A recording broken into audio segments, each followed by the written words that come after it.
When we talk to organisations about psychosocial hazards, obviously the place to start is with the policy. But policy itself doesn't solve risk. It articulates an approach to solving risk. Fundamentally, what actually needs to happen is that behaviours need to change. And training is the only link to changing behaviour. Compliance lives in paper, whereas cultures live in the behaviours which are present in an organisation.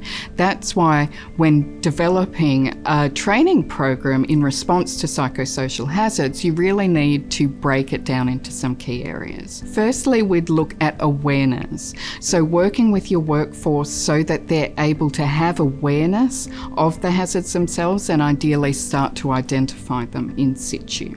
Secondly, we then develop the skills so that people are able to remediate and control those risks, ideally within their day-to-day and not having to go back to your policy, your documents or your compliance.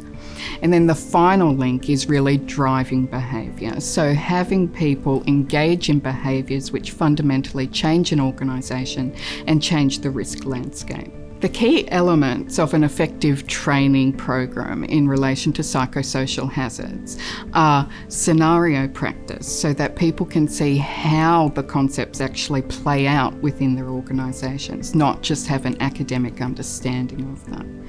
Having access to some practical tools that they know how to use and make sense to their context and aren't just a blanket template that makes sense to someone else's context.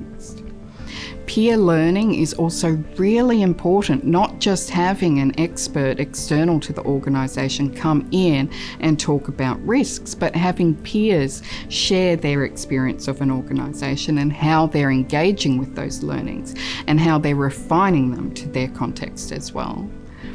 And finally, ongoing reinforcement. That behaviour doesn't change overnight, it doesn't change from a half-day workshop, but looking at how you can actually reinforce that change over time so that it's embedded. Policies in isolation will not reduce the risks in your organisation. Only behavioural change and cultural change are going to do that. And training is the most effective way to drive these changes and realise the results.